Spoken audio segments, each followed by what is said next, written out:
Hello and welcome to our last module in this unit on metaphysics and divine existence. And we're going to finish up this unit by looking at John Henry Newman, and in particular his work, An Essay in Aid of a Grammar of Assent. The reason we're going to look at Newman is while he doesn't overtly, especially in his work, speak about the nitty-gritty of metaphysics, he is going to take conceptually some of the ideas of Kant and mix them in with similar trains of thought in regards to divine existence, at least, of Anselm and Aquinas. So he's kind of a good way to finish up these thinkers. He can be considered a contemporary of Kant because he lived in the 1800s, and he's going to approach things a little interestingly while he takes the idea of phenomena from Kant, or at least from that school of thought that was existing during that time. He's going to mesh it with this idea of conscience. And similar to the way that Anselm and Aquinas took different avenues and ways to try to understand the existence of God, he's going to take the road of conscience, understanding it as a real phenomena to grasp an argument for divine existence. So really, the focus is going to be in understanding what does Newman mean by conscience. Let's delve into it. First, let's look at who John Henry Newman was. So he was born in London, England in 1801, and he was raised in the Church of England, Anglicanism, in a pretty middle-class family, which means he would have received an education. He was exposed to Scripture pretty early on in his life through his father.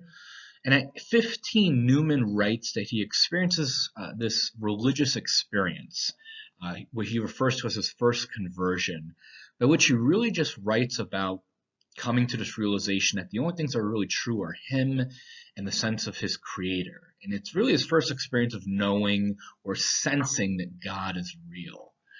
He later attends Trinity, Oxford, in particular Trinity College at Oxford, and later teaches at Oriel College in Oxford. And his desire to want to know faith and how do we come to know faith in this truest form of Christianity sought him to want to revitalize the Church of England, which he writes he felt had fallen into just simply wanting to appease the establishment, is how he would put it. And during these several years, even decades of examining Christianity and how do we know what faith is, he comes to start reconsidering his hostility towards Catholicism, which at the time was not really looked upon in a good light within England. While he was first ordained a priest for the Church of England, given his explorations in faith and grappling with concepts in both Anglicanism and Catholicism, he comes to realize, in his own words at least he puts it, that what is true of Anglicanism is really Catholicism. And so it leads this exploration of thought in what we might refer to as the philosophy of religion, leads him to convert to Catholicism and become a Catholic priest in 1847. He goes to finish his studies in Rome, and there he encounters these oratories that were first made by St. Philip Neri decades or 100 years before, and he decides to create such an oratory or house of prayer, that's what oratory means, in Birmingham, England. And it's really in Birmingham where he finishes out the rest of his life. He writes various famous essays, such as the Essay on the Development of Christian Doctrine, where he famously says, to live is to change, and to be perfect is to change often. So he really argues this idea that for an idea to remain faithful to itself, it really has to change to get to its truest form, to purify it, so to speak. And he also writes, as we'll be looking today, an essay in aid of a grammar of assent, where he tries to understand the nature of faith. How do we come to believe something? And so in a similar way to Kant, he kind of moves from metaphysics, how do we view the nature of reality around us, to epistemology. How do we come to know something? And similarly to Kant, he's going to make a connection between the two. That for us to understand the nature of reality, it's going to come down to how we come to know things, how do we come to believe things, what is the nature of faith. In this middle ground between the nature of reality and the nature of knowledge, where he lives, the nature of faith, that's why we can refer to him as a philosopher of religion or philosophy of religion, is where his idea of conscience is going to live. The conscience is going to be a door between understanding the transcendent God and our reality. And that way we can come to know God through conscience. His excellence in thought, especially in the philosophy of religion, gained some popularity, especially with the church, where the Pope makes him a cardinal in 1879. And fun fact, you do not need to be a bishop to be named a cardinal. Cardinal is an honorary title. And so he's made a cardinal while still being a priest in 1879. And then he dies in 1890. And then semi-recently, compared to 1890, he was canonized by Pope Francis, a saint. So he is a saint within the Catholic Church, St. John Henry Newman. So similar to Kant, he's going to use this idea of phenomena. He's going to use it in different language and explain it a little bit different way. Remember, he's a contemporary of Kant. So these ideas are kind of whirling around in Western philosophy. Kant is really the one who nails it down. But Newman's going to explore it as well. And he talks about phenomena as pictures of experience that present themselves to the mind. So similarly to Kant, this idea of phenomena is our mind's interpretation. These don't need to be visual pictures in the mind. They can take the form of any sense, smell, taste, sight, sense, etc. But it allows us to grasp real things that we experience. So he's going to, again, make a distinction between our experiences and that which is beyond our experiences. He's going to talk about it in different language than Kant. But the fact that he still makes that distinction is typical of that period, and it is important that the fact that Newman is utilizing it and incorporating it into the philosophy of religion. Phenomena cannot give us an exact measure of things that go beyond them. So remember what Kant said, that what we understand of phenomena necessarily can't go into the external reality of noumena.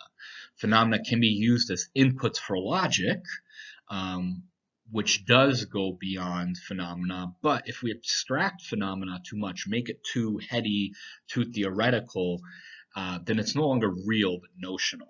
This is where Newman's going to differentiate from Kant. Well, Kant's going to talk in terms of noumena and phenomena. Newman's going to talk in terms of the real and the notional. And so he's going to, and this is the point of the essay, to create a language by which we can come to understand the nature of faith, and then apply it to understanding God's existence through conscience. And so he's going to talk about two things: the difference between assent and certainty, and the difference between notional and real assent. So notional will refer to some purely conceptual proposition, so theoretical. This is probably more aligned with Kant's idea of the noumena. Not exactly, there's not a perfect correlation, but I'm just giving that as an example to give you a framework. That just like the noumena is an external reality we can't really fully know, the notional is more referring to purely conceptual or a priori, to use previous language. Propositions such as goodness, humanness, truthfulness. Real assent, as it kind of is very clear, is real.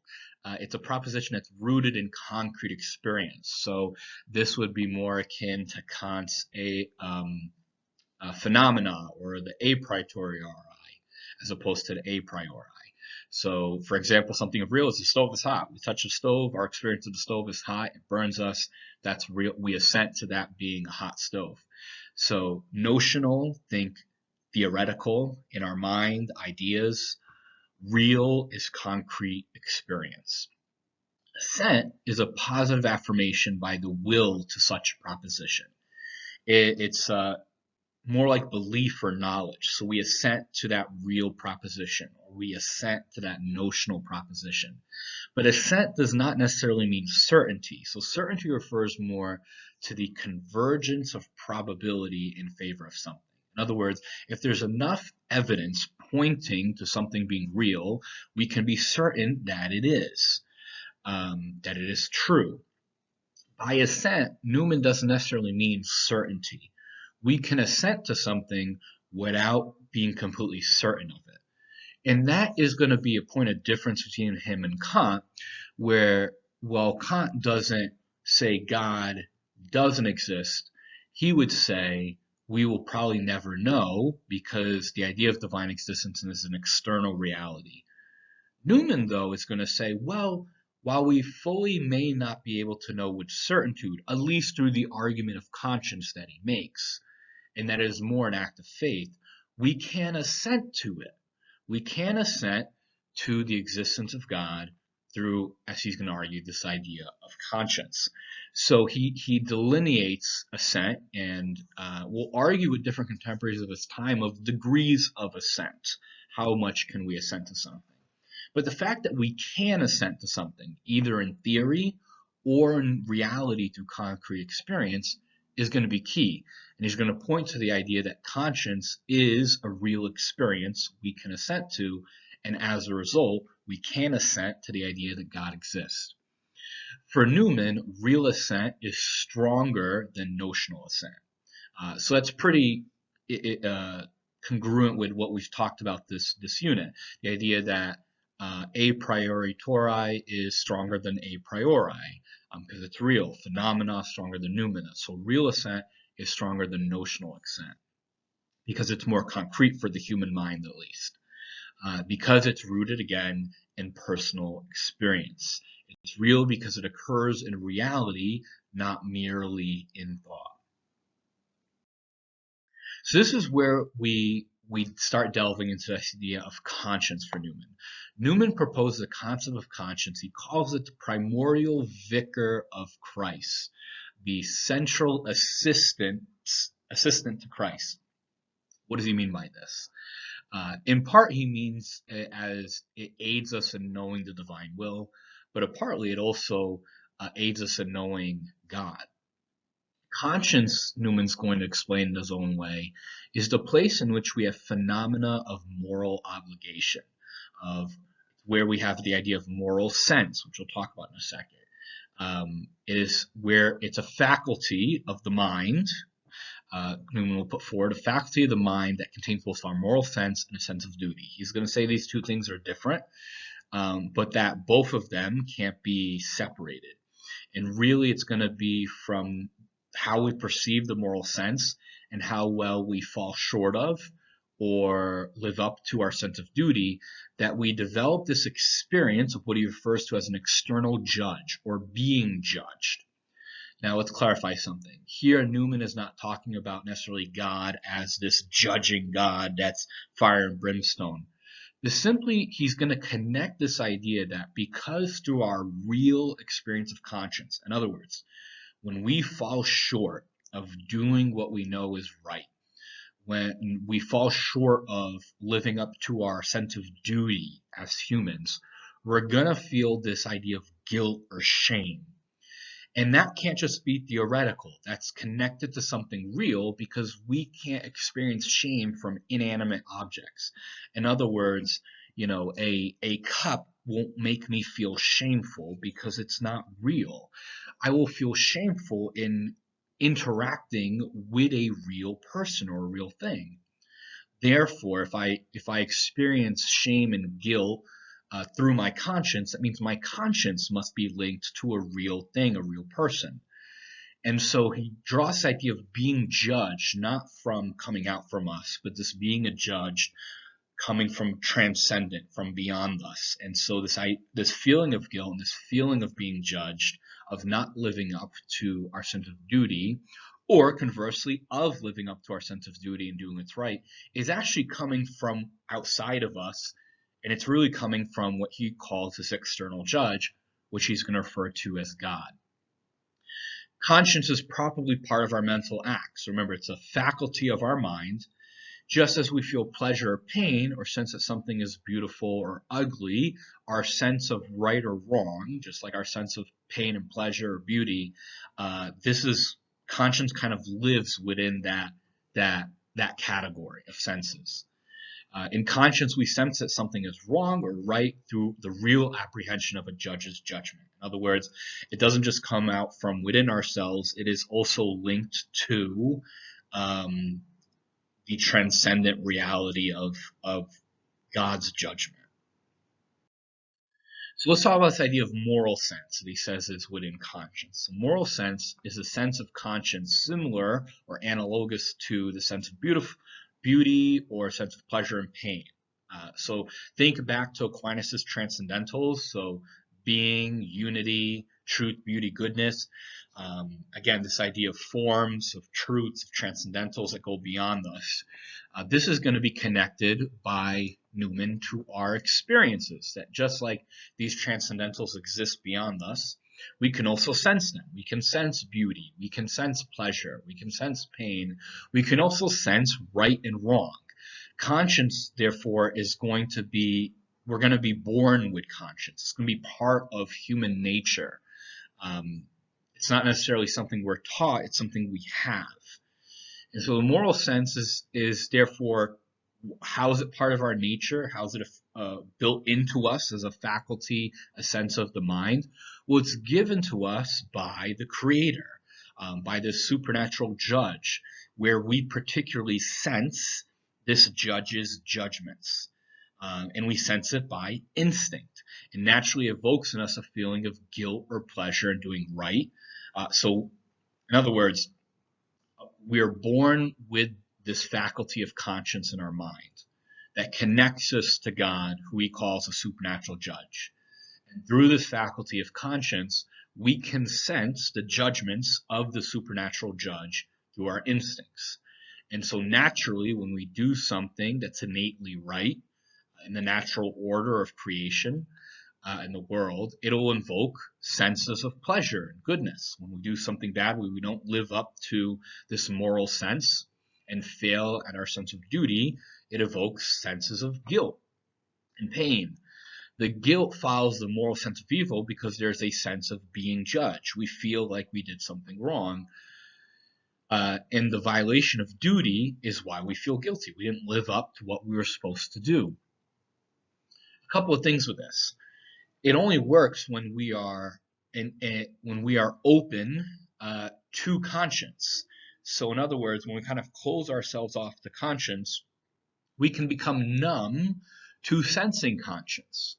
We kind of cover it up. So there is a definite sense of needing to refine it as a faculty. However, this is going to be his big point, that because we don't get guilt from inanimate objects and we get it from a living object, then therefore, if conscience evokes a sense of guilt or pleasure in us, it's because it's connected to a living object, because only living objects excite our emotions. We don't sense a sense of guilt from inanimate objects. So therefore, he's going to make the trajectory argument that because guilt comes from real people and things, not inanimate objects, then the judgments of conscience must be linked to a real entity. In other words, God. This is where we really get into his argument or proof from conscience. His argument from conscience hinges upon the notion that our conscience is that which mediates us with the supreme ruler and judge God. So conscience is like a door that opens us up and helps us to know God. So while Kant would argue that we can never fully know God because God would live within the realm of the noumena, an external reality, and we can only ever perceive the external reality through our minds, and our perception of that is the phenomena. This middle part is going to fluctuate for Newman, where he's going to put conscience. So again, there's the noumena. Our mind interprets noumena as phenomena, and this is kind of a barrier to ever really knowing the noumena. We can only live within the world of phenomena. For Newman, his focus is more on conscience. And so conscience, if God lives here and we live here, our conscience is like a door that opens us up to know God. And how do we know that? What is the activity of knowing God? It's through the sense of judgment, the sense of doing right and wrong through conscience. When we commit to an immoral act, we have an experience of being judged. When we do something wrong, we naturally feel guilty. It's not that we are judging ourselves. we intuit or come to the conclusion of our morality, and therefore uh, we have not created it ourselves. It's more instinctual. Where does this instinct come from? Again, it's going to come from this external judge. Conscience is a real thing because it pertains to real actions. Not we don't feel guilty necessarily around ideas so much as acting upon those ideas, such as stealing or serving the poor, which is a good thing, praying for loved ones. So again, while the idea of the term of judgment may seem harsh, it goes both ways. You can be judged for doing something good. You can be judged for doing something bad. The fact that you sense anything, and how do you know that these instincts of right and wrong are real? It's because they're given to us through our nature from outside of us. Therefore, the sense of being judged for real actions is not a notional judgment because it's about real activity. So the sense of feeling guilty or feeling pleasure for doing something good or for doing something bad, since it's based on real actions, lives in the realm of, for Newman, of real, not nominal. An assent rooted in real phenomena is a real assent. Therefore, conscience leads to a real assent of God. So again, because conscience deals with moral activity, and moral activity is real, and the judgments are on that our conscience makes of guilt, shame, or pleasure are on real actions, then they have to be real judgments, which points to a real God. So if we assent to the idea of this supreme judge or ruler, we're making a real assent, not just a nominal assent. The proof also relies on the notion of a human being as the being in which the natural and supernatural are mediated. So how does God make God's self known into this world? At least in this argument, he makes himself known through our conscience. So it's important to know that the human in its nature is the mediator between what Kant would say, the noumena and the phenomena, or as Newman would say, the nominal and the real, or God and reality. The judge is the supernatural, transcendent God. Yet the phenomena experience in conscience is real. Again, to just explain, because the phenomena has to do with real actions. And so the judgments on those real actions therefore must be real. They can't just be theoretical. And so conscience can be understood as the place in the natural where we experience real phenomena of God. Therefore, conscience mediates a transcendent God to us. So conscience deals with judgments on real actions. Since it deals with real actions, it must make real judgments. Since those judgments are really the experience of being judged by God, and those judgments are real, then they create real experiences of God. Since they're real experiences of God, Newman will say we can assent in reality, or we can have a real assent to God, that we can know God as real, not as thought, because we truly experience God through those judgments. And experiences are in the realm of reality. And this is where he deals with metaphysics, the nature of reality, that we can come to experience God in our reality through the judgments that God gives us that we receive through our conscience. This worldview is then one without a complete fissure between natural and supernatural. In other words, he will differentiate from Kant in this idea that through our conscience, we can know something of the external reality that is God. That while Kant will put our mind in between the noumena and phenomena and say we'll never really know the noumena, Newman will say conscience is in the middle. And conscience does allow us to know God in our reality. Conscience is not our own personal judgment ourselves, but is an experience of being judged by a supernatural judge. Real experiences by a real supernatural judge that we can really assent to, because it deals with real actions. But not in a way where it is not ourselves experiencing it and therefore thinking it. In other words, we're not just making these things up in our minds. We truly are experiencing these actions and these judgments. We truly are sensing them. So that's the end of our module on Newman and divine existence. And so the key point to remember is this, that there's a such thing as nominal assent and real assent, that nominal is theoretical, real comes from our experiences and is truly, well, real. And that while assent is not the same thing as certainty, assent does point to belief and knowledge in something. And so according to Newman, we can really assent to God's existence being true because of our experience of God acting through our conscience. That conscience is the door between the supernatural and the natural, between the external reality and our lived reality. And rather than conscience being a hindrance, it's a door that opens up our experience of God through judgments of moral obligation, what he may call our moral sense. And by experiencing God's judgments of right and wrong, of how we failed or lived up to our moral obligation, we can come to experience God as real because it's surrounding judgments on real actions. And so this points to the fact that we can assent to God being real.